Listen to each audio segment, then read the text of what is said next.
नमस्कार, स्वागत है आपका जेजेएन न्यूज़ में और आपके साथ मैं हूं गणेश। हल्द्वानी के बुद्ध पार्क में all India central council of trade union के बैनर तले विभिन्न संगठनों के कर्मचारियों ने एक दिवसीय धरना प्रदर्शन किया। साथ ही बड़ी संख्या में आशा कार्यकर्ताओं ने भी इसमें हिस्सा लिया। इस दौरान वक्ताओं ने कहा कि प्रदेश में नेताओं को सामाजिक कार्यकर्ता का दर्जा प्राप्त है, जबकि कामगार श्रमिकों को भी सामाजिक कार्यकर्ता बताकर उन्हें मानदेय नहीं दिया जा रहा है। साथ ही उन्होंने कहा कि इस हड़ताल के माध्यम से किसानों की फसलों की गारंटी शुदा खरीद के साथ सभी फसलों के लिए एमएसपी निर्धारित करने, अजय मिश्रा टोनी को बर्खास्त करने और उन पर मामला दर्ज करने, ऋण से मुक्ति के लिए छोटे और मध्यम किसान परिवारों को व्यापक ऋण माफी, श्रमिकों के लिए न्यूनतम वेतन 26,000 रुपये प्रति माह, 4 श्रम संहिताओं को निरस्त करने और आशा, आंगनबाड़ी, भोजन माता समेत सभी स्कीम वर्कर्स को नियमित वेतन और कर्मचारी का दर्जा देने जैसी मांगें उठाई जा रही हैं। वहीं वक्ताओं ने मोदी सरकार से भारत के संविधान में निहित लोकतंत्र, फेडरलिज्म, धर्मनिरपेक्षता और समाजवाद के मूल सिद्धांत की रक्षा की भी मांग की, ताकि देश के अंदर धार्मिक उन्माद जैसी स्थिति ना पैदा हो।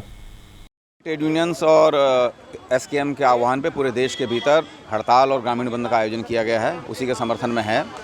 और ये मांग है कि पूरे देश में जो भी मजदूर हैं उनको न्यूनतम 26,000 वेतन मिले, पेंशन मिले, कर्मचारी का दर्जा मिले। उसके अलावा जो किसान हैं, किसानों की मांग है एमएसपी को लागू करने की, वो हो।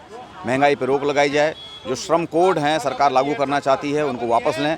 पुराने जो श्रम कानून हैं उनको बहाल किया जाए, ओपीएस को बहाल किया जाए और साथ ही साथ महंगाई और भ्रष्टाचार पर रोक लगे। इन तमाम सवालों को लेकर के हम लोग हड़ताल पे हैं और यहाँ पे अधिकांश आशा वर्कर हैं। आशा वर्कर्स का तो ये भी कहना है कि जो प्रधानमंत्री जी ने कहा था 2022 में जब हम लोग गए थे वहाँ दिल्ली में, तो प्रधानमंत्री कार्यालय से आश्वासन मिला था कि आपकी डिमांड्स को माना जाएगा।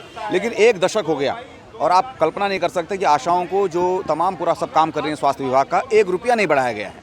उनको सामाजिक कार्यकर्ता कह रहे हैं, उनको वर्कर का दर्जा नहीं है। तो डिमांड है इनकी कि वर्कर का दर्जा मिले। हम सामाजिक कार्यकर्ता नहीं हैं बल्कि वर्कर हैं। सामाजिक कार्यकर्ता जो हैं सांसद, वो तो पेंशन ले रहे हैं और जो वर्कर हैं, जो काम कर रहे हैं, उनको आप सामाजिक कार्यकर्ता कह रहे हैं, ये नहीं चलेगा। और एक तरफ तो भाई आप देख रहे हैं कि महिला सशक्तिकरण के नाम पे अरबों खरबों रुपया विज्ञापनों में खर्च हो रहा है। बिल्कुल सशक्तिकरण का, बेटी बचाओ का ढोल पीटा जा रहा है। अरबों खरबों रुपये खर्च कर रहे हैं, पर जो काम कर रहे हैं, रात दिन काम कर रहे हैं, रात में 1 बजे भी अगर कॉल आती है गर्भवती महिला के यहाँ से तो उनको दौड़ना पड़ता है। लेकिन उनको आप कह रहे हैं कि वर्कर का हम दर्जा नहीं देंगे, उनको आपको 1 पैसा नहीं बढ़ाएंगे। तो ये जो है बिल्कुल विसंगति है। इसके खिलाफ हम लोग ये हड़ताल पे हैं और इस मांग को लेकर के, और एक चेतावनी भी है, अगर ये नहीं सुना गया तो 2024 में मोदी सरकार के खिलाफ वोट का भी घोषणा हम लोग करेंगे। हमारी पहली मांग है कि हमें राज्य कर्मचारी का दर्जा दिया जाए, आशा को राज्य कर्मचारी घोषित किया जाए। दूसरा है कि सरकार जिस हिसाब से काम ले रही है ना, 2 साल पहले जब हमारी हड़ताल हुई तो डीजी हेल्थ में हमारा 11,000 रुपये मासिक वेतन का बिल पास हुआ था, लेकिन आज तक हमारी किसी बहन के अकाउंट में 11,000 रुपये आए नहीं। वो सरकार जो जितनी घोषणाएं करती है ना, खाली हवाई फायर करती है। और सरकार को तो कभी मैंने आज तक उनके मुँह से नाम भी नहीं सुना कि आशा भी कुछ है।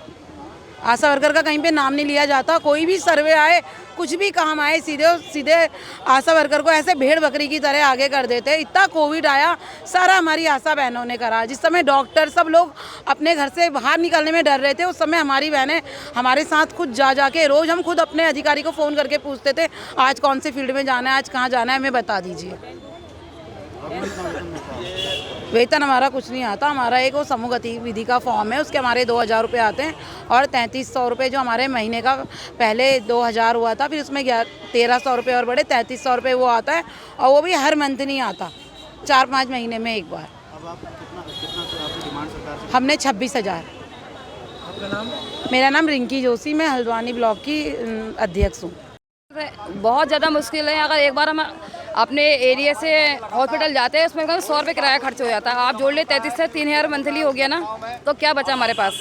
और मरीजों का इस तरह मरीजों को ऐसा लगता है कि जब उनको इतनी सारी सुविधाएं मिलती हैं, जैसे वो एडमिट होते हैं तो डिलीवरी होने के बाद में उनको 1,000 रुपये मिलते हैं। अब 2,000 सरकार ने और भी देना शुरू कर दिए उनके लिए, और हर चीज़ फ्री है। उस हिसाब से जो भी हमारे पेशेंट हैं वो यही सोचते हैं कि आशा को भी बहुत कुछ मिलता होगा। जब हमें इतने सारा मिलता है तो आशा को भी बहुत कुछ मिलता होगा।